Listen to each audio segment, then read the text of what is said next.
Olá, sejam bem-vindos a mais um episódio do podcast Fica. Se gostam de ouvir estas conversas sobre os temas da iniciação cristã, então por favor ajudem-nos a continuar.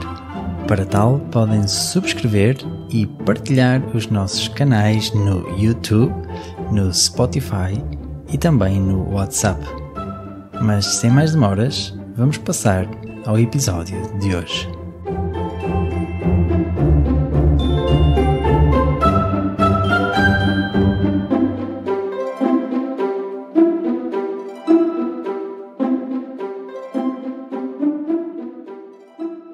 Olá a todos, sejam bem-vindos ao podcast Fica. Eu sou o José Pedro e este é o 11º episódio do primeiro módulo em que estamos a responder àquela pergunta: o que aconteceu antes de Jesus nascer? Hoje tenho o prazer de ter de novo comigo aqui a Mafalda, ela que foi a primeira das interlocutoras deste podcast logo no primeiro episódio. Mafalda também pertence à nossa equipa de formadores e está aqui, é muito bem-vinda. Olá Mafalda. Olá Zé Pedro, é uma alegria muito grande estar aqui de novo, agradeço-te o convite, estou mesmo muito feliz por poder estar outra vez aqui a conversar contigo. Sim, explico que nós vamos tendo aqui alguma alternância conforme as disponibilidades de cada uma das pessoas que pertence à equipa, e é que a Mafalda após 10 episódios volta. E Mafalda, quando gravamos aquele primeiro episódio, propositadamente quisemos incluir uma parte de testemunho mais pessoal que também ajudou a explicar aos nossos ouvintes aquilo que era o FICA. Queres partilhar connosco algum feedback que tenhas tido desse testemunho que nós demos? Olha, foi muito engraçado o resultado daquele primeiro podcast, porque eu estava convicto que não tinha sido assim nada de especial, portanto tinha sido um testemunho muito pessoal, mas também muito pragmático, não é? Portanto não tinha assim nada assim muito relevante na minha perspectiva. Sim. E foi muito giro ver que havia pessoas a virem ter comigo e a dizerem-me que se tinham revisto naquilo que eu tinha dito. Ou seja, na realidade somos mais parecidos uns com os outros do que aquilo que julgamos à partida, não é? Portanto, andamos todos mais ou menos à procura do mesmo. Sim. E acho que as dúvidas que vamos tendo e os caminhos que vamos percorrendo podem ter mais curvas ou menos curvas, mas tentamos todos chegar ao mesmo lugar, não é? Sim. E foi muito engraçado. Eu tive pessoas muito próximas com quem partilhei o nosso podcast. Outros feedbacks chegaram de pessoas que eu não conheço, portanto, que me chegaram por essas pessoas e até por elementos da nossa equipa, e houve até pessoas que se acabaram por se juntar ao FICA e à nossa formação à custa desse episódio. Eu estou muito, muito orgulhosa do trabalho que temos desenvolvido, porque realmente quando olho para trás demos de facto um passo de gigante nestes últimos anos, nesta missão que é de ensinar mais, não é? Portanto, de espalhar a palavra, Sim. A palavra de Deus, e de trazer mais pessoas para este rebanho. Sim, é mesmo isso. Já agora, eu partilhava isto há bocado em off com a Mafalda, que nós gostaríamos muito de fazer podcasts que fosse só conversa entre duas pessoas amigas, etc. E se calhar um dia até vamos fazer isso, quem sabe? Nunca excluímos isso dos nossos planos. Mas temos de combinar neste podcast algo que é o testemunho, por pequeno que seja, o nosso, dos que estão a dar a cara, dos que já fizeram o percurso, e combinar isso com aquilo que é o conhecimento da palavra de Deus, aquilo que ela implica na nossa vida, e por isso a maior parte dos episódios tem que dedicar muito mais tempo a essa história e a esse conhecimento, não é? Mas, quem sabe, um dia vamos abrir essa possibilidade de ter mais testemunhos. Por agora, estamos a tentar fechar o módulo 1. Disseste-me que tens acompanhado, assim que possível, não é? Na tua vida de mãe e de trabalhadora, muito complexa, certamente como todas nós, não é? E o que é que tens achado até agora? Tens sentido que há outras pessoas à tua volta que também vão ouvindo? Olha, este podcast, portanto, efetivamente tens razão, eu estive agora numa fase da minha vida um bocado mais assoberbada, não é? Portanto, por razões familiares e profissionais, e por isso tenho estado até um bocadinho mais distante do FICA e, portanto, colaborando só mais à distância. E foi muito engraçado que o podcast deu uma possibilidade de ir mantendo, vá lá, o meu ginásio da fé. Ou seja, embora eu não pudesse ir às sessões, embora eu não pudesse estar presente, porque efetivamente deixei de ter disponibilidade nos horários, certo. O facto de eu ir ouvindo o podcast, muitas vezes enquanto trabalhava, ou enquanto fazia a sopa, ou qualquer coisa do género, Sim. Permitiu-me ir-me mantendo ao corrente. Certo. E depois é muito engraçado também cruzar-me com pessoas e dizer, olha, já saiu um novo episódio. Ou seja, já são pessoas que não ouviam e que agora o ouvem, ou que nem sequer, sei lá, há 6 meses não sabiam sequer o que era o FICA. Exato. E agora já têm esta dinâmica e esta rotina de ouvir o podcast. E é verdade que nós, portanto, temos uma fé, não é? Sim. Mas aquilo que eu dizia no primeiro episódio é quanto mais não seja como conhecimento histórico, não é? E, portanto, e esta informação nunca é demais ser repetida. Já é uma história com tantos anos e continua a ser uma história cheia de mistérios e de... Detalhes ricos, não é? Exatamente, e que se vão complementando, mesmo que a história se vá contando repetidas e repetidas vezes. Portanto, olha, eu estou muito feliz mesmo por estar de volta e pronta para dar aqui mais um passo rumo ao fim do primeiro módulo. Sim, senhor. Na semana passada, o episódio 10 foi sobre 2 profetas, o Jeremias e o Ezequiel. Ambos estão situados naquele contexto do período do exílio do reino de Judá. Lembramos-nos que o reino do norte já não existia nesta altura, tinha sido aniquilado, e o reino do sul, Judá, cuja capital era Jerusalém, foi invadida pelo império dominante naquela altura, que era a Babilónia, não é, Mafalda? Sim, eu ouvi a Ana falar do rei com um nome esquisito de pronunciar. Vamos lá ver se acerta a primeira. Nabucodonosor. Exatamente. Invadiu Israel em 598 a.C. E foi aí que os israelitas, mais concretamente os habitantes de Jerusalém, foram obrigados a ir viver para o exílio na Babilónia. E como tu disseste nesse episódio, quando há um império opressor, normalmente as elites e as pessoas mais importantes do reino são obrigadas a ir viver para esse país opressor, não é? Sim, é isso mesmo. E hoje vamos começar por uma dessas pessoas que foi exilada na Babilónia. Ele chama-se Daniel. Ele é um profeta a quem é atribuído um dos livros proféticos da Bíblia, que por isso tem o seu nome. Há quem denomine Daniel como este 4º grande profeta, a par dos outros que já tínhamos visto, Isaías, no episódio 9, Jeremias e Ezequiel, no episódio 10. Portanto, este Daniel era alguém que estava na corte, era alguém muito sábio e ficou conhecido como um homem justo que obedecia a Deus, não é, Mafalda? Sim, é verdade. E quando Daniel era jovem, o rei da Babilónia atacou Jerusalém e levou prisioneiros vários membros da nobreza israelita, incluindo Daniel, que pertencia à família real da linhagem de David. Na Babilónia, Daniel foi escolhido para trabalhar para o rei, portanto, ou seja, ele ficou muito próximo do rei e ele e mais 3 amigos, o Ananias, Misael e Azarias, juntaram-se a ele a trabalhar para o rei. Portanto, durante esses primeiros 3 anos, Daniel aprendeu sobre a língua, sobre os costumes da Babilónia e foi treinado para exercer funções no governo.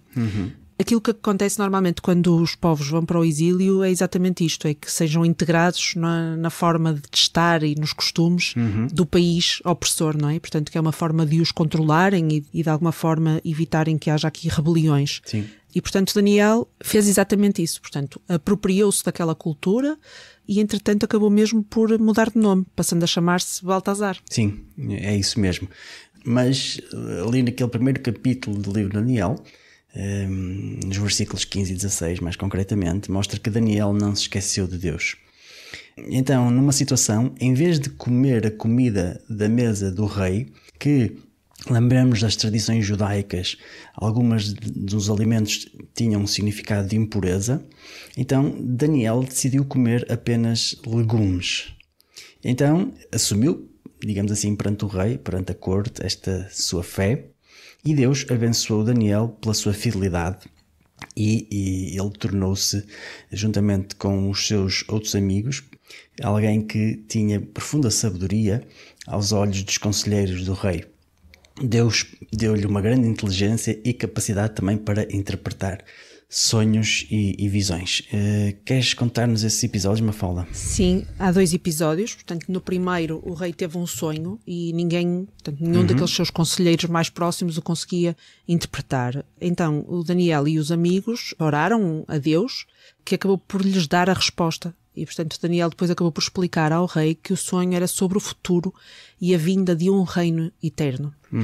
O rei ficou impressionado e fez de Daniel o governador da província da Babilónia.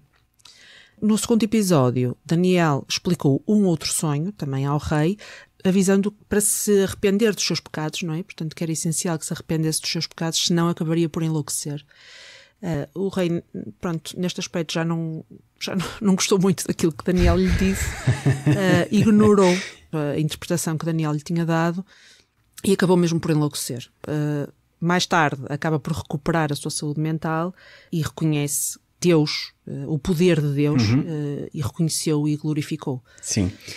Então, este livro de Daniel, nos primeiros capítulos, de 1 a 6, mostra-nos precisamente essas dificuldades que aqueles crentes israelitas tinham para manter a fé e a esperança no seu Deus. No fundo, viver a fé num território inimigo, que era contrário à sua fé. Daniel e os seus amigos vão viver sempre nesta tensão entre estar sob o domínio do opressor, ter de trabalhar para ele, serem obrigados a adotar o seu estilo de vida e, finalmente, manter ou não manter a fé. Portanto, diríamos que vivem numa espécie de um dilema, não é? Sim, vivem num dilema porque, na realidade, foram obrigados a mudar tudo, não é? Portanto, mudam de casa, mudam de terra, são obrigados a mudar de nome, mudam de cultura, de forma de vestir, de falar, até os hábitos alimentares, mas há ali um limite em que torna-se mais difícil adotar estes hábitos, lá está, do país opressor, porque já começa a entroncar na questão da fé. Certo. E, portanto, Daniel era muito fiel a Deus e, num certo dia, na Babilónia, estão numa cerimónia em que todos são convidados a adorar a estátua do rei. Daniel e os seus amigos, que se chamavam Sidraque, Misaque e Abdenago, recusam-se a adorar essa estátua. Portanto, mantêm-se fiéis à sua fé, não é? E a Deus. Sim, é isso mesmo. Ele e os seus amigos querem ser fiéis àquela palavra de Deus que veio da Torá, não é? Que no fundo é a bagagem espiritual dos israelitas, que tinha como primeiro preceito adorar a um só Deus. Lembramos de Moisés no Monte Sinai, foi aquela primeira coisa que Deus lhe disse: não terás outros deuses diante de mim, adorarás apenas ao teu Deus de Israel, não é? Exato, e o rei da Babilónia não ficou lá muito feliz com esta resistência e, muito irado, condenou-os a serem atirados a uma fornalha ardente. Aqui vai entrar em ação Deus, não é? E com o milagre vai salvar os jovens da consumição do fogo, e o milagre é tão espantoso que depois disto acontecer o rei reconhece que o Deus deles é um Deus verdadeiro e permite que eles continuem a prestar-lhes culto em privado. Sim, de facto, podemos imaginar, não é? Alguém que é tirado às chamas e depois sai de lá intacto, ou seja, alguma coisa transcendente de facto teria que ter passado, e aqui o rei reconhece que, atenção, não posso meter com estes tipos porque o Deus deles é bem poderoso. Exato. Portanto, é muito interessante vermos este tema do livro de Daniel, porque o próprio Jeremias, o profeta a quem falamos no episódio passado, que também viveu no exílio da Babilónia, que era contemporâneo a esta história, tem uma passagem que ele anima os israelitas a buscarem o bem da Babilónia, a trabalharem para a Babilónia, mas sem nunca perder a identidade de filhos de Deus, ou seja, no fundo, de ser respeitadores da aliança com Deus. Portanto, daí também veio o título do episódio anterior, em que se chamava A Vida no Exílio e a Terceira Via, e esta terceira via é um novo caminho que o Jeremias propõe face àquilo que poderia ser mais evidente, não é? Como tinhas dito, Mafalda, há pouco, perante aquele domínio do opressor, alguém podia ser tentado a pensar que havia apenas 2 caminhos. Ou eu adiro àquele que me está a oprimir e aceito todas as condições que ele me propõe, ou então eu revolto-me contra ele, quem sabe até numa revolta armada que me pode custar a vida.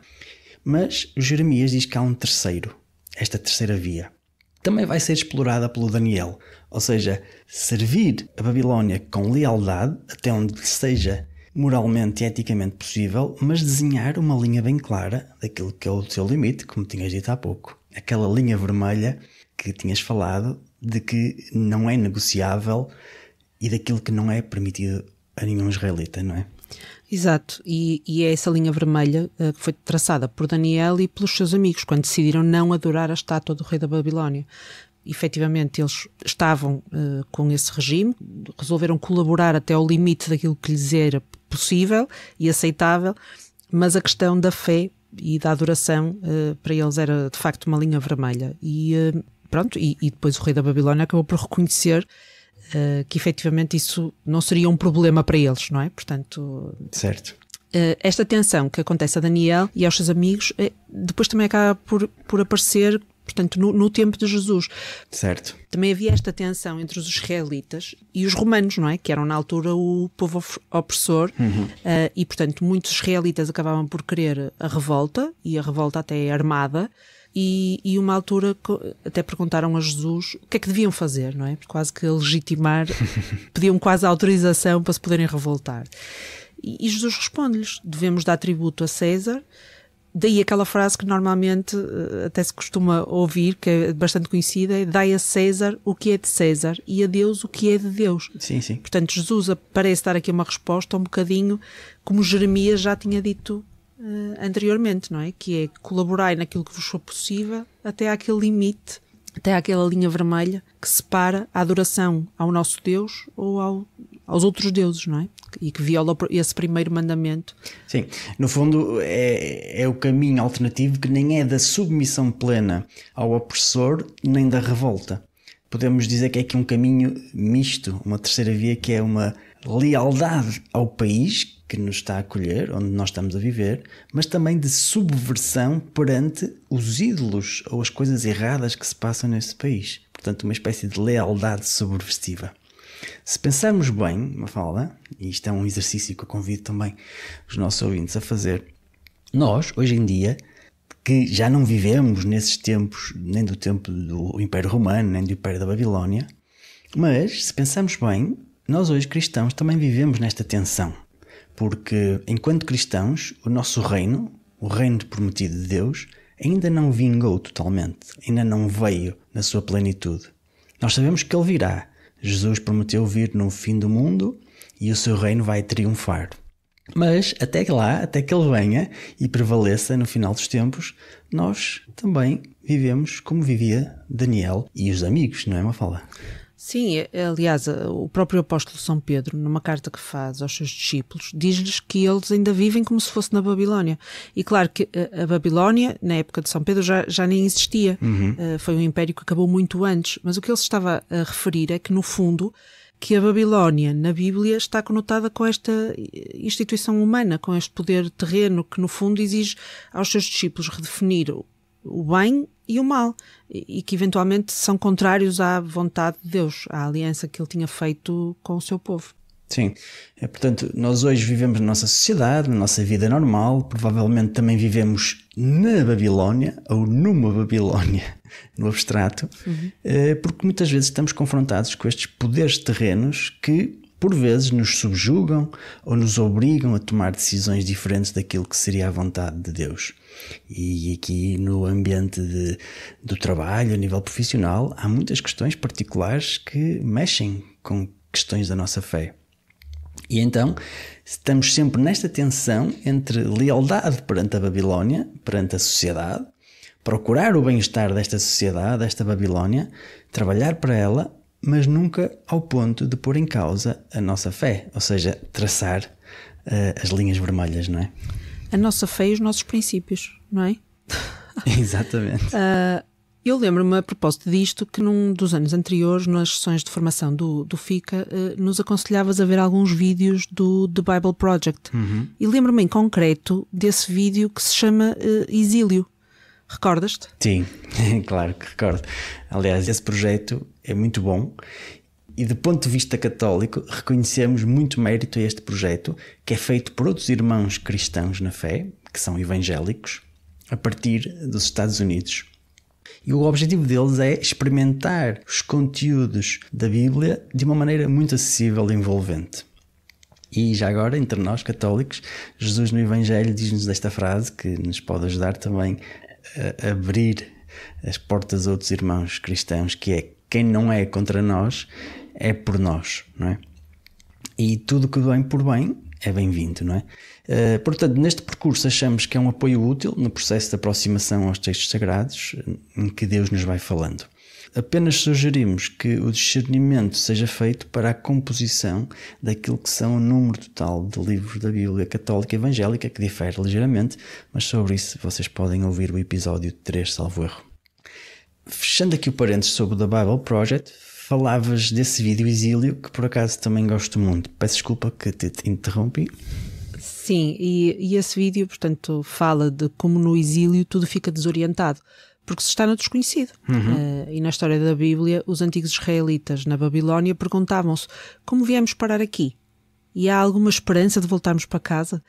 O vídeo, inclusivamente, mostra-nos que desde o início, de Adão e Eva, que vivem no jardim do Éden, que é a casa deles, também estão lá sob uma condição, que é de confiar em Deus e obedecer a um mandamento dele. Certo. Como não o fazem, então a consequência é serem expulsos do jardim. Ou seja, são também eles mandados para o exílio. Sim, bem visto. Portanto, há aqui um enredo que nos pretende preparar para a história de Israel. Portanto, é quase como se estivéssemos aqui a ver um filme que se vai repetindo. Sim. Os israelitas depois também recebem a terra prometida e ficam lá sobre uma condição: serem fiéis aos termos da sua aliança com Deus. O que nós sabemos é que também não aconteceu e, portanto, como consequência, foram para o exílio. Pois. Portanto, acho que é muito interessante quando conseguimos ter uma perspectiva histórica desta história que precede o nascimento de Jesus, portanto, do Antigo Testamento, e conseguir perceber como há aqui já quase que um levantar do véu para o que aí vem. Sim, há ciclos que se repetem, não é? Exato. E repare, também podemos ver que há mais pontos de contacto entre o Gênesis, por exemplo, não é? E esta história do exílio. Porque em Gênesis, esta saída do Éden, que estavas a falar, o exílio da humanidade, levou à história da construção de uma outra cidade que se chamava Babel, a cidade em que o homem queria ser mais que Deus. Lembramos do episódio da Torre de Babel. Portanto, Babel é nada mais, nada menos que a Babilónia. É o mesmo lugar, precisamente, para onde os israelitas são enviados agora. Reparemos que na primeira Babilónia, Deus mandou Abraão partir e viajar para a terra prometida a partir desta Babilónia. E essa é uma história de esperança aos israelitas que leem estas histórias dos seus antepassados e que agora vivem na Babilónia seguinte. Então, nas escrituras hebraicas, o exílio da Babilónia tornou-se uma imagem de algo mais universal. É, no fundo, aquela sensação de estar perdido, de estar alienado, desejar sempre por algo mais que nunca mais vem. Portanto, não importa precisamente o sítio onde estamos a viver, não é? Sim, eu acho que todos nós nos podemos identificar um bocadinho com isto, não é? Temos um país ótimo, temos uma casa, mas um mundo marcado por muito sofrimento, por relacionamentos corrompidos, mortes, tragédias. Então, percebemos que na Bíblia o exílio é a condição humana. Todos repetimos esse padrão de afastamento de Deus que leva a uma Babilónia da qual não podemos escapar. E sabemos que as escrituras da Tanakh, ou o Antigo Testamento, mantinham a esperança de que um dia Deus enviaria um rei que resgataria o mundo de todas as Babilónias que criamos. Sim, e depois de muitas gerações vemos esse israelita chamado Jesus de Nazaré, como disseste há pouco, que partiu numa missão. Precisamente largou a sua casa, sem ter casa, e anunciou a grande restauração para quem o seguisse. Aquela realidade de um lar que Israel e toda a humanidade buscava desde o início, não é? Jesus afirmou que Israel e esta humanidade tinham-se perdido e que o egoísmo dos homens tinha levado a criar sensações de lares falsos, baseados noutras condições como sejam o poder e a força, não é? Portanto, vivemos num exílio, nós homens, criado por nós mesmos. Mas Jesus diz que o verdadeiro caminho para casa envolve assumirmos-nos humildes, necessitados de perdão e colocarmos-nos ao serviço dos outros, não é? Sim, e é bonito de ver que no final do vídeo conclui-se que Jesus se exilou da lógica deste mundo para nos mostrar o verdadeiro caminho para casa. E o caminho é ele próprio.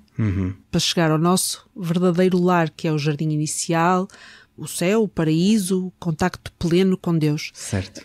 E é curioso que os primeiros cristãos tinham esta lógica bem clara, porque nas Escrituras aparece esta ideia que o mundo não é o nosso lar e que, na realidade, somos cidadãos do céu. Há esta consciência de permanecer exilados enquanto esperam pelo dia em que Jesus retornará para transformar o mundo no verdadeiro lar. Sem dúvida. Há muitos teólogos e até papas que se debruçam sobre este tema da Babilónia. E o nosso atual Papa Francisco também nos falou disto numa meditação em 27 de novembro de 2014. Então, como é um bocadinho comprida, proponho-te uma fala que façamos como noutros episódios, que é, tu começavas a ler e a meio trocávamos para que os nossos ouvintes não se cansem com uma só voz, ok? Combinado. Então, diz assim o Papa Francisco, e passo a citar. Hoje meditamos sobre a queda de duas cidades que se afastaram do Senhor, que se sentiam satisfeitas consigo mesmas. No Apocalipse, João fala da queda da Babilónia, enquanto Lucas cita as palavras de Jesus sobre a queda de Jerusalém. Contudo, a queda destas cidades ocorre por motivos diferentes. Babilónia, símbolo do mal e do pecado, caiu por causa da corrupção. É o próprio apóstolo que o diz. Ela, a grande, corrompia a terra com a sua prostituição. Babilónia era corrupta, sentia-se dona do mundo e de si mesma, com o poder do pecado. E quando o pecado se acumula, ela perde a capacidade de reagir e começa a apodrecer. Assim acontece também com as pessoas corruptas, que não conseguem reagir, porque a corrupção lhes dá um pouco de felicidade e poder, fazendo-as sentir satisfeitas. Mas não deixa espaço ao Senhor à conversão. E hoje a palavra corrupção diz-nos muito. Não é só económica, mas contém muitos pecados. É corrupção com o espírito mundano. De resto, a pior corrupção é o espírito de mundanidade. Com efeito, Jesus orou muito ao Pai para preservar os seus discípulos do espírito do mundo, que nos faz sentir já aqui como no paraíso. Mas dentro, a cultura corrupta está podre, mais do que morta, e isto não se vê. Babilónia é o símbolo de qualquer sociedade, cultura ou pessoa que se afasta de Deus, do amor ao próximo, acabando por apodrecer em si mesma. Continua o Papa. Ao contrário, Jerusalém cai por outro motivo. Era a esposa, a noiva do Senhor, que a amava muito, mas não se dava conta das visitas do Senhor, que o levava a chorar. Quantas vezes eu quis reunir os teus filhos como galinha reúne os seus pintainhos, mas tu não te deste conta do número de vezes que Deus te visitou. Portanto, se Babilónia caiu devido à sua corrupção, Jerusalém caiu pela sua distração. Em síntese, não se sentia carente de salvação. Tinha os escritos dos profetas, de Moisés, e isto, pensava, já lhe era suficiente. Mas tais escritos estavam fechados. Assim, a cidade não deixava espaço à salvação. Mantinha as portas fechadas ao Senhor. E estes dois exemplos podem levar-nos a pensar na nossa vida. Também nós um dia ouviremos o som da trombeta. Mas em que cidade estaremos nesse dia? Na corrupta e autossuficiente Babilónia? Na distraída e fechada Jerusalém? Contudo, no final, ambas serão destruídas. E por fim, conclui o Papa. Mas há sempre uma promessa de esperança. No momento em que Babilónia cai, ouve-se o grito de vitória. Aleluia! Felizes os convidados para o banquete de núpcias do Cordeiro. Aleluia! Agora que tudo foi purificado, começa o banquete. Por outro lado, o texto da queda de Jerusalém consola-nos muito com esta palavra de Jesus. Levantai a cabeça. O Senhor convida a olhar, a não se deixar apavorar pelos pagãos, pois os pagãos passarão e só os devemos suportar com paciência, como fez o Senhor com a sua paixão. Quando pensamos no fim do mundo, da nossa vida, com todos os nossos pecados, com a nossa história pessoal, pensemos no banquete que nos será oferecido gratuitamente e levantemos a cabeça. Não há depressão, sim há esperança. É verdade que a realidade é feia. Há muitos povos e cidades que sofrem tantas guerras, ódio e inveja, muita mundanidade espiritual e corrupção. Mas tudo isto passará.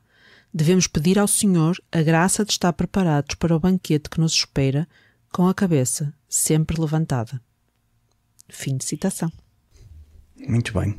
É um texto comprido, sim, mas achamos que é essencial, porque resume muita da história do Antigo Testamento e que transporta para nós, para a nossa vida, para o nosso tempo. Eu até te ia sugerir, Zé Pedro, se no final deixavas ficar o link, sim, para que as pessoas possam reler este texto, que eu achei de facto muito importante e que nos faz pensar muito, não é?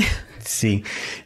Às vezes temos a tentação de condenar a Babilónia, é fácil de condenar, não é? Mas depois também esquecemos que depois há a Jerusalém, que acha-se muito segura das suas leis de Deus e depois também vai cair, não é? Isso. Pronto, estes textos que a Mafalda sugeriu e também já tínhamos falado nos episódios anteriores, nós vamos deixar isto tudo numa pasta que está disponível na descrição dos episódios. Portanto, é uma drive, digamos assim, e nessa pasta estão lá todos os textos, todas as referências que nós fomos usando aqui nos episódios para vocês em casa, com tempo, lerem e meditarem. Continuando, como explicamos no episódio anterior, portanto o Império da Babilónia vai cair, vai terminar como todos os impérios, e acontece porque é derrotado por outro novo império que se sobrepõe, que é a Pérsia, que vai dominar esta região do mundo. Continuando com o enredo da história de Daniel, Mafalda, quer-nos contar mais um episódio muito interessante? Sim. Que está no capítulo 6. Sim, portanto, já tínhamos visto que Daniel tinha de facto esta capacidade de interpretar alguns sinais e, portanto, ele acaba por também profetizar a morte do rei da Babilónia, Belsazar, que sucedeu ao rei Nabucodonosor, e a consequente conquista do Império Babilónico pelos persas. Portanto, o novo rei, Dário, já o rei persa, não é? Viu que Daniel era um ótimo administrador e deu-lhe uma posição muito significativa no governo.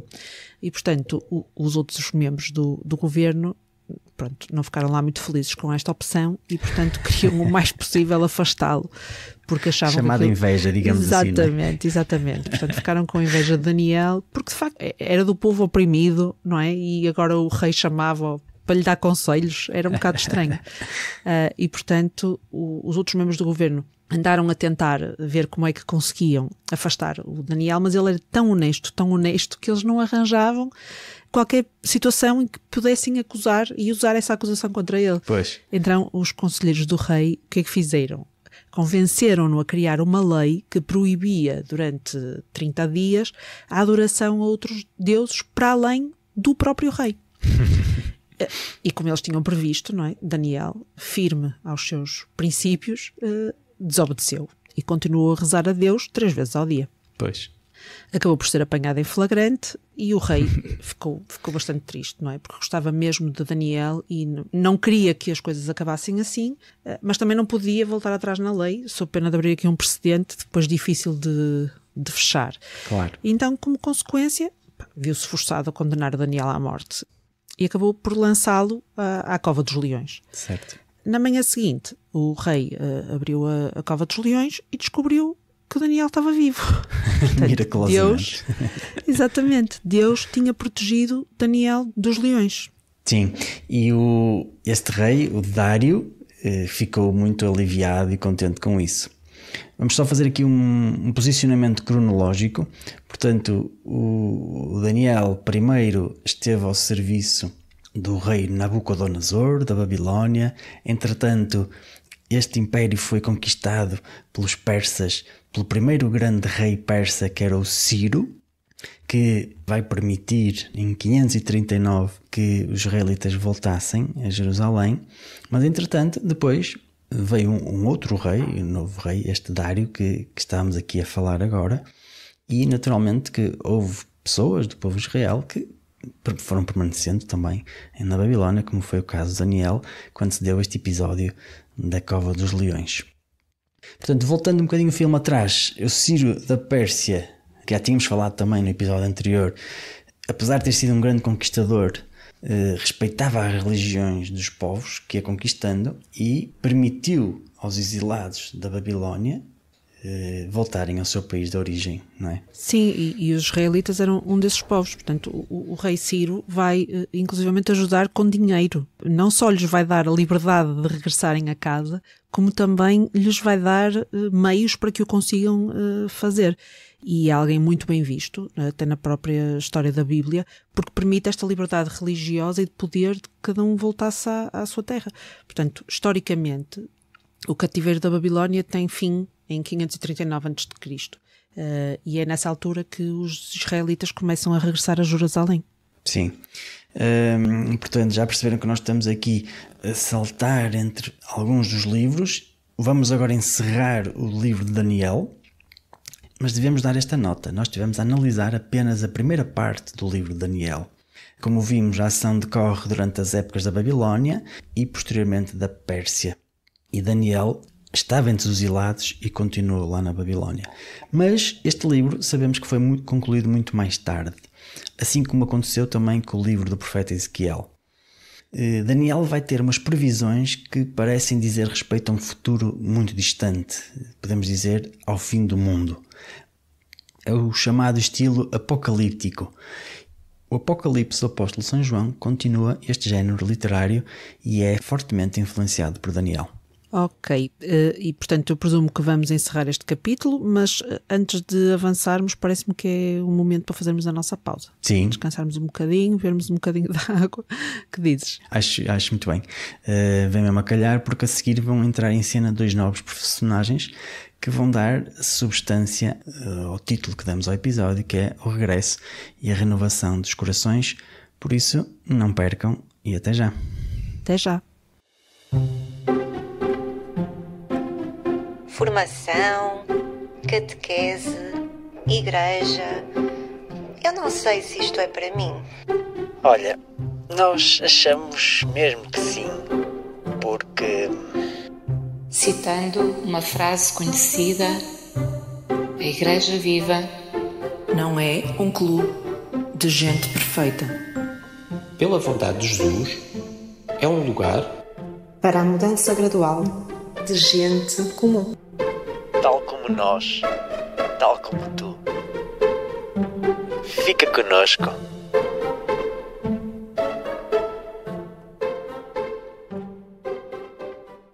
Muito bem, estamos de volta e há pouco analisamos o livro de Daniel. Até agora percorremos os 4 profetas maiores e um dos profetas menores, que foi o Amós, apesar de haverem muitos outros profetas na lista de livros proféticos nas nossas Bíblias. No entanto, agora vamos avançar para o período em que os israelitas regressam a Jerusalém. Essas histórias estão contidas nos livros de Esdras e Neemias. E estes livros fazem parte do conjunto de livros históricos, tal e qual outros que nós já vimos aqui. Por exemplo, o livro de Reis, das Crónicas, etc. Mafalda, queres situar-nos agora o contexto deste regresso a Jerusalém? Sim, os livros de Esdras e Neemias relatam os acontecimentos relativos ao regresso à Terra Santa. Sobretudo à restauração da vida religiosa e civil deste povo, que ocorre ali entre 538 e 430 a.C. Até já tínhamos falado antes. O rei Ciro, em 538 a.C., publicou o édito que permite aos exilados regressarem ao seu país de origem. Exato. E isto acaba por gerar um movimento de euforia entre os israelitas, que começam os preparativos para essa grande viagem. É como se fosse, na Bíblia, um novo êxodo, parecido àquilo que Moisés liderou desde o Egito. Sabemos que alguns judeus ficaram na Babilónia, e falamos há pouco no caso de Daniel, que lá ficou, talvez por ter um cargo mais importante na corte, por estar mais bem posicionado, e vimos que o que lhe aconteceu já no período posterior ao rei Dário. Mas a grande maioria dos israelitas, os estudiosos, falam em mais ou menos 50 mil pessoas, fizeram a longa viagem de regresso a Jerusalém. Portanto, foi uma viagem de mais ou menos 800 quilómetros e naturalmente não foi tudo de uma só vez, não é? Portanto, foi acontecendo em algumas vagas, Sim. Aos bocadinhos. Exatamente. Mas o sentimento deles todos devia ser idêntico. E há um salmo na Bíblia que explica bem qual o espírito que se vivia entre este povo israelita. É o Salmo 126, que eu faço questão de trazer aqui, porque é bem explícito, que diz assim: Quando o Senhor trouxe do cativeiro os que voltaram a Sião, estávamos como os que sonham. Então a nossa boca se encheu de riso e a nossa língua de cântico. Então se dizia entre os gentios: grandes coisas fez o Senhor a estes, grandes coisas fez o Senhor por nós, pelas quais estamos alegres. Traz-nos outra vez, ó Senhor, do cativeiro, como as correntes das águas no sul.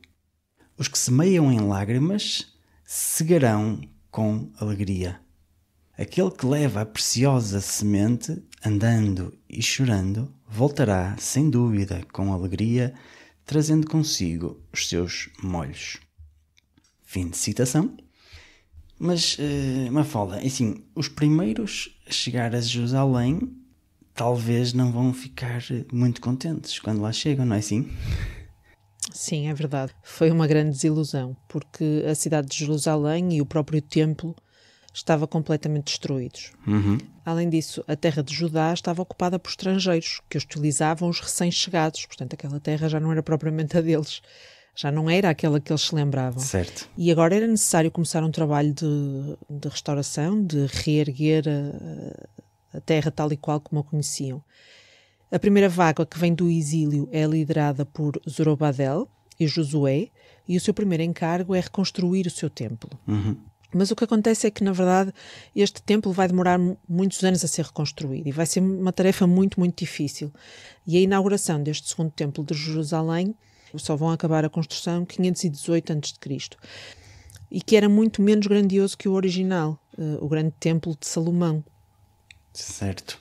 Mas, no entanto, apesar de ser mais pequeno, vai continuar a ser a glória deste povo israelita nos séculos seguintes, até ao tempo de Jesus, não é? Mas, portanto, de seguida desta tarefa estar iniciada, vai emergir um líder numa segunda vaga que vem de Babilónia a caminho de Jerusalém. Este líder chama-se Neemias. Ele tinha um trabalho na corte do rei da Pérsia e consegue do rei a missão de ir a Jerusalém para reconstruir as muralhas. Após a conclusão da obra, que sofreu diversos altos e baixos, como recompensa é nomeado governador. Reparemos que era muito importante voltar a ter esta terra dos israelitas protegida, não é? Porque era a terra que Deus lhes tinha dado. Portanto, eles já tinham um templo em reconstrução, ainda que não tão grandioso como o original. Já tinham uma cidade a ser outra vez defendida, mas faltava algo. O que é que seria esse algo, Mafalda? Bom, era preciso que as pessoas que regressaram conhecessem novamente a lei, e, portanto a fé, e a praticassem. Os israelitas regressaram à sua terra, mas estavam neste momento a dividi-la com outros povos que lá viviam. Certamente que acabariam por acontecer casamentos mistos, e tudo isto punha em risco e em causa a identidade e a vivência da fé dos judeus. Nessa altura, um sacerdote e levita chamado Esdras intercedeu junto do rei da Pérsia para que o deixasse ir para Jerusalém para melhorar o templo. E a certa altura Esdras vai organizar uma grande cerimónia para recordar o povo de Deus da importância da Torá. São aqueles 5 livros iniciais da Bíblia que nós chamamos o Pentateuco, onde está a aliança de Deus, e os 10 mandamentos. Sim.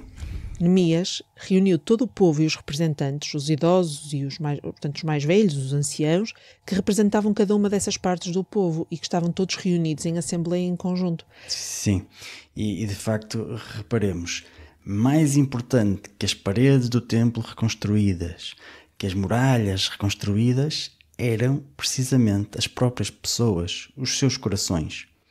E era esta vida de aliança das pessoas com o seu Deus. E, se me permitem, vou ler aqui esta passagem do início do capítulo 8 de Neemias, porque nós achamos que é mesmo muito importante e significativa. Portanto, aqui vai. E, chegado o 7º mês, estando os filhos de Israel nas suas cidades, todo o povo se ajuntou como um só homem, na praça diante da porta das águas. E disseram a Esdras, o escriba, que trouxesse o livro da lei de Moisés, que o Senhor tinha ordenado a Israel. E Esdras, o sacerdote, trouxe a lei perante a congregação, assim como de homens, como de mulheres e de todos os entendidos, para ouvirem no primeiro dia do 7º mês. E leu nela diante da praça, que está diante da porta das águas, desde a alva até ao meio-dia, perante homens e mulheres e entendidos, e os ouvidos de todo o povo estavam atentos ao livro da lei. E Esdras louvou ao Senhor, o grande Deus, e todo o povo respondeu: Amém, Amém, levantando as suas mãos. E inclinaram-se e adoraram ao Senhor com os rostos em terra. E leram no livro, na lei de Deus, e declarando e explicando o sentido, faziam que, lendo, se entendesse. E Neemias e o sacerdote Esdras, o escriba, e os levitas que ensinavam ao povo, disseram a todo o povo: Este dia é consagrado ao Senhor vosso Deus, pelo que não vos lamenteis, nem choreis, porque todo o povo chorava ouvindo as palavras da lei. Disse-lhes mais: Ide, comei as gorduras e bebei as doçuras, e enviai porções aos que não têm nada preparado para si, porque este dia é consagrado ao nosso Senhor. Portanto, não vos entristeçais, porque a alegria do Senhor é a vossa força. E os levitas fizeram calar a todo o povo, dizendo: Calai-vos, porque este dia é santo, por isso não vos entristeçais. Então todo o povo se foi a comer e a beber, e a enviar porções, e a fazer grandes festas, porque entenderam as palavras que lhes fizeram saber. Fim de citação. Olha, e como habitualmente vamos trazer aqui alguns comentários e alguns textos do Papa Francisco, não é? Portanto, já tínhamos feito isso também na primeira parte. E desta vez vamos passar a ler uma meditação do Papa Francisco sobre esta passagem do livro de Neemias e que foi lida pelo próprio Papa no dia 3 de outubro de 2019.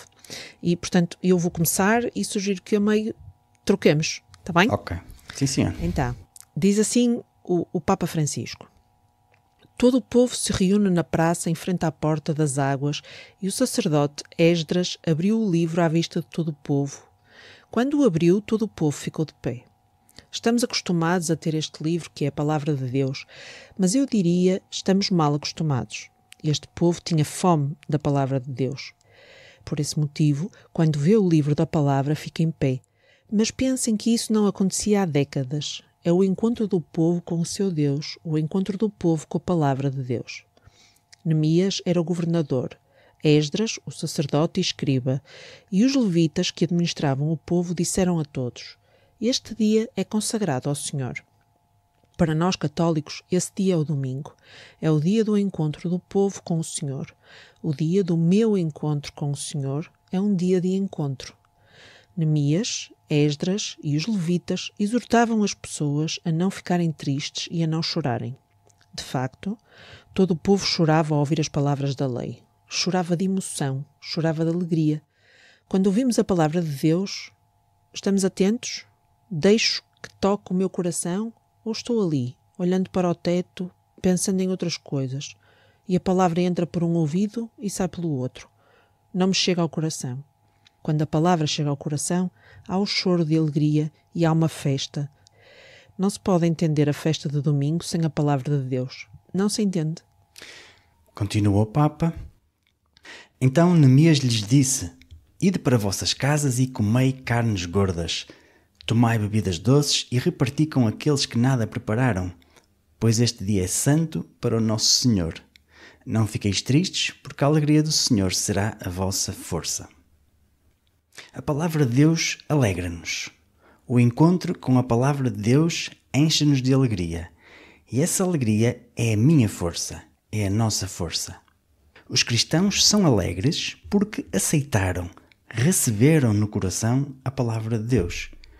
E continuamente encontram a palavra, a procuram. Esta é a mensagem de hoje para todos nós. Façamos um breve exame de consciência. Como escuto eu a palavra de Deus? Ou simplesmente não a escuto? Como encontro o Senhor em sua palavra, que é a Bíblia? E depois, estou convencido que a alegria do Senhor é a minha força? A tristeza não é definitivamente a nossa força. Os corações entristecidos, de facto, o diabo coloca-os para baixo. enquanto que a alegria do Senhor nos faz levantar, olhar, cantar e chorar de alegria. Que o Senhor nos dê a todos a graça de abrir este nosso coração para esse encontro com a sua palavra e não ter medo da alegria, não ter medo de fazer a festa da alegria. Fim de citação. É muito interessante este comentário acerca do povo que começa a comover-se, porque na realidade o povo, quando percebe que durante tantos anos tinha esquecido a lei e não a tinha praticado, as pessoas arrependem-se e percebem que a partir daí era necessário levar em diante uma nova vida. Os levitas acalmavam o povo, não é? Portanto, tentavam de alguma forma que eles se serenassem. Calai-vos, diziam eles. Este é um dia santo, não vos aflijais. E, de facto, o povo devia estar mesmo num tumulto, não é? Pronto, para ter esta necessidade de que os acalmassem. E estavam muito sobressaltados e chorosos e tristes. E Neemias, que era o governador, dizia: ide para casa, fazei uma festa, partilhai entre vocês. No fundo, Neemias anuncia que Deus está pronto a perdoar, não é? E que se alegra pelo arrependimento do seu povo. E, portanto, se efetivamente o povo se arrepender, estará perdoado. Na aliança com Deus estará a felicidade. Sim, portanto é back to the basics, de volta à primeira fórmula junto a Moisés, não é? Ou seja, estar com Deus e tudo correrá bem. E é muito importante nós vermos aquilo que dizíamos há pouco, que depois da reconstrução das paredes, das muralhas e do templo, é essencial a reconstrução interior de cada um dos israelitas e, naturalmente, isto é um tema essencial para nós hoje, cristãos, que também lemos a palavra de Deus, não é? Exato. Não nos interessam os templos propriamente, as igrejas, a liturgia formal, se cá dentro cada um de nós não perceber a palavra ou então nem sequer a ler, não é? Portanto, esta passagem que Esdras e Neemias convidam o povo a ouvir, a ler a Sagrada Escritura, este ato em si mesmo de ler a Sagrada Escritura, neste caso a Torá, em público, ele não é, por assim dizer, uma novidade, não é, Mafalda? Exatamente. Não é uma novidade. Se nos recordarmos, a primeira vez que aconteceu foi quando Moisés, depois de receber a aliança no Monte Sinai, reuniu o povo para ler a Escritura. E mais tarde o seu descendente, que lhe sucedeu, Josué, quando entra na Terra Prometida, vai fazer uma coisa muito parecida. Vai ler a lei para todo o povo a recordar. Exato. Mas o que é certo é que esse costume, durante séculos, nunca mais foi recuperado. E é aqui, neste ponto da história, no regresso a Jerusalém, que Esdras e Neemias querem restaurar esta nação, mas também restaurar o coração da sua nação. E o povo vai finalmente começar este hábito de ler a Escritura juntos. E tenhamos atenção a isto. É a partir deste momento que se vai tornar parte central da vida judaica. A restauração deste costume teve muitíssima importância na história deste povo eleito. É aqui que os historiadores dizem que se pode começar a falar do nascimento do judaísmo enquanto religião propriamente dita, ou seja, com maior rigor quanto à observância desta lei que vinha de Moisés. E também enquanto vida religiosa em conjunto, de tal forma que vão começar a juntar-se regularmente, uma vez por semana, na sinagoga para ler as Escrituras, não é? Sim, verdade. E no tempo de Jesus, que veio ao mundo 5 séculos depois, não é? Portanto, ele próprio também judeu, vai à sinagoga um sábado para realizar este costume, e é numa dessas vezes que vai à sinagoga que, curiosamente, vai ler uma passagem de Isaías que falava sobre a própria, não é? E no final dessa leitura, dessa passagem, ele vai dizer: hoje mesmo cumpriu-se esta escritura. Sim, é muito interessante isso, e iremos ver no módulo 2 com mais detalhe essa passagem. Mas também, corroborando o que tu dizes, mais tarde também o próprio São Paulo, numa carta que escreve a Timóteo, vai dizer-lhe que naquelas comunidades cristãs que estavam a crescer, iniciais, ele aconselha-os a manterem esta prática da leitura das Escrituras. Portanto, é por causa disso que nós hoje, cristãos, continuamos com esta prática de nos reunirmos e lermos a Palavra de Deus. não é? Portanto, é bom que nós façamos esta arqueologia, digamos assim, esta história quase, não é? Do costume que nós temos, enquanto cristãos, nos reunirmos para ler a palavra de Deus. Exato. Muito bem. Este, de facto, é o ponto essencial de Esdras e de Neemias, que além da reconstrução do templo, da cidade, tentam reconstruir o seu próprio povo a partir do essencial da sua fé. Mas, a seguir a isto, na Bíblia, vamos entrar num período em que os teólogos chamam de silêncio de Deus, não é, Mafalda? Sim, seguiram-se 4 séculos, onde parece haver uma espécie de tempo de espera, em que tudo fica suspenso e o que vai acabar por culminar no nascimento de Jesus. Mas até lá chegar, portanto, nestes 4 séculos, o povo judeu vai passar por terríveis perseguições. Sim. Aliás, fazendo aqui uma ligação ao que vimos na primeira parte do episódio, isso mesmo estava previsto nas visões apocalípticas do livro de Daniel. Portanto, aquela segunda parte do livro de Daniel que nós acabamos por não ver no início do episódio. E numa certa altura dizia assim o Daniel: naquela noite, em minha visão, eu, Daniel, vi uma grande tempestade que agitava o grande mar, com ventos fortes que sopravam de todas as direções. Então saíram da água 4 bestas enormes, cada uma diferente das demais. Passados uma série de versículos mais à frente, é o próprio profeta Daniel que explica assim: essas 4 grandes bestas representam 4 reinos que surgirão na terra. No final, porém, o reino será entregue ao povo santo do Altíssimo, e eles dominarão para todo sempre. Não sei se queres comentar, Mafalda, mais ou menos o que é que isto quer dizer. Sim, é verdade. Portanto, os estudiosos da Bíblia defendem que o mar simboliza a história dos homens. E as 4 feiras são os 4 impérios que dominaram o Oriente, do tempo de Daniel, portanto, século VII, até ao tempo de Jesus. Ou seja, os israelitas nunca mais tiveram a autoridade sobre aquele território, não é? Sim, ou seja, perderam a sua independência e estas bestas foram uma após outra dominando, não é? E nós sabemos historicamente que no século II a.C. aquela região caiu na mão dos sírios. E, na altura havia um rei que dominava, que se chamava Antíoco IV. Este rei foi conhecido por querer impor a cultura grega e pagã, dos deuses pagãos, ao povo israelita. Aliás, ele chegou mesmo a abolir todos os privilégios reconhecidos aos judeus e proibiu que se guardasse o dia de sábado, proibiu a própria circuncisão, que, lembremos-nos, era um costume que vinha desde os tempos de Abraão, não é? E instalou no templo uma estátua de um dos ídolos pagãos, dos Zeus. Podemos imaginar que isto deve ter sido assim uma machadada, um duro golpe para aquele povo, não é? Sim, era como já tínhamos visto anteriormente, não é? Portanto, o povo, uns resistem passivamente e outros aderem à revolta armada, não é? Uns vão colaborando com o povo opressor e os outros revoltam-se totalmente e entram em guerra, não é? E um desses é Judas Macabeu, e os seus filhos pegam em armas e conseguem conquistar Jerusalém. É daí que surge a dinastia dos Macabeus. Sim, portanto vemos que são tempos conturbados, que entre os judeus começou a haver muita divisão, muita discórdia, não é? E que daí para a frente, um século depois, vai entrar em ação outro novo império.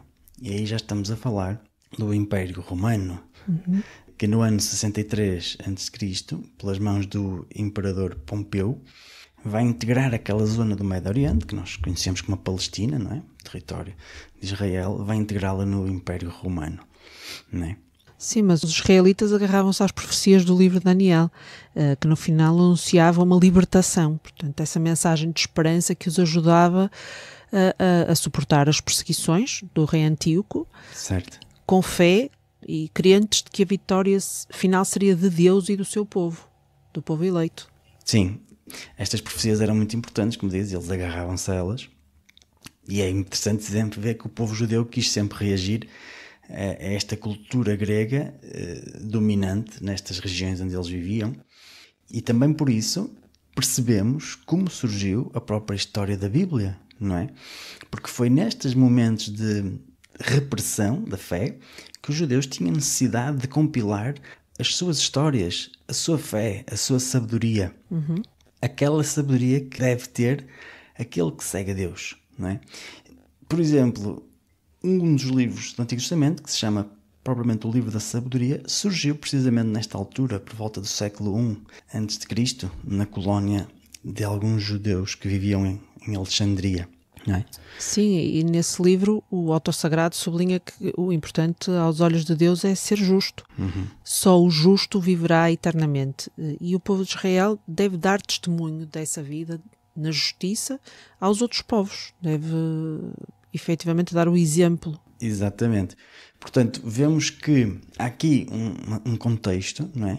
Em que o povo israelita está, como dizíamos há pouco, em suspenso, que tem que se agarrar à sua fé, tem que continuar a acreditar nesta sabedoria que Deus lhes foi transmitindo ao longo dos séculos, acreditar nesta profecia de que o próprio povo israelita vai vingar, porque o rebento de Jessé, não é? Aquele descendente de David, vem um dia para governar, e esse é o contexto que nos espera quando iniciarmos o módulo 2, em que vamos começar a falar de Jesus, não é, Mafalda? Sim, verdade. Portanto, já falta pouco. É isso. Mas por hoje, infelizmente, o nosso tempo está a acabar. O episódio 11, em que vimos aqui o recomeço deste povo de Israel, em Jerusalém, nas muralhas, no templo, mas no essencial, que era a renovação dos seus corações para voltar a aderir à palavra de Deus, não é? Sim, e daí o nome do próprio deste episódio, não é? Sim, o recomeço e a renovação dos corações, exatamente. Pronto, na próxima semana vamos voltar com o último episódio desta série, do primeiro módulo, e decidimos fazer um episódio especial em que vamos analisar várias profecias que foram sendo escritas por vários profetas ao longo de muitos séculos. Nesse episódio vamos fazer uma espécie de uma ponte entre o Antigo Testamento e o Novo Testamento, onde vamos espreitar a concretização dessas mesmas profecias na pessoa de Jesus, não é? Sim, eu aconselho mesmo a que não percam, porque é muito interessante ver o antes, não é? Portanto, a profecia, e o depois, portanto, as escrituras do Novo Testamento e como elas depois batem todas certinho. E se à primeira vista um leitor menos atento ou menos experiente, ou que não esteja acompanhado ou que não esteja habituado a fazer a leitura da Bíblia, se calhar é capaz de não ver essas coincidências à primeira, ter este acompanhamento, portanto, do podcast ou da nossa formação presencial, é de facto aqui um abrir da porta, um levantar do véu para ajudar a interpretar e a entender todas estas ligações entre as profecias e depois as escrituras do Novo Testamento. Sim, é mesmo isso. Infelizmente, temos mesmo que acabar. Tenho que te agradecer, Mafalda, o facto de teres voltado aqui a ser interlocutora no podcast. Obrigado pela tua presença. Obrigada, Zé Pedro, pelo convite. É um gosto estar aqui, dar o meu contributo naquilo que é um projeto do qual me orgulho muito. Portanto, acho que tem sido um percurso muito curioso de ver. E pronto, como te dizia no início, o feedback do podcast é o mais positivo que possas imaginar. Sim. Portanto, é um trabalho para continuar. Coragem e boa sorte, corra tudo bem. Sim, é para continuar. E no próximo episódio vamos fazer uma coisa diferente. Não vão ser só duas vozes a falar, vão ser várias vozes, portanto não percam. Sim. Vai ser uma experiência. Exato. E quanto a ti, Mafalda, espero que regresse em breve ao longo do próximo módulo 2, que está prestes a chegar, não é? Sim, com muito gosto. Estarei de volta seguramente. Muito bem. Resta agradecer a quem nos ouve. Obrigado por nos deixarem ser a vossa companhia a cada semana. Quem sabe durante as vossas rotinas, durante as vossas viagens. E daqui da nossa parte prometemos regressar em breve com a continuação desta extraordinária história de como Deus se quer renovadamente fazer próximo dos homens, mesmo quando eles o rejeitam. Exatamente. Hoje demos aqui o 11º passo deste caminho de 12, neste primeiro módulo. Na próxima semana cá estaremos de volta para, em conjunto, continuarmos esta caminhada em direção ao coração de Deus e da sua Igreja, dando sempre em segurança um pequeno passo de cada vez. Fiquem connosco. Até lá, ficamos juntos. E assim termina mais um episódio do podcast Fica. Se gostaram do que ouviram, então podem ajudar-nos, partilhando com os vossos amigos ou familiares. Voltamos na próxima semana com mais um episódio. Até lá, fiquem connosco, ficamos juntos.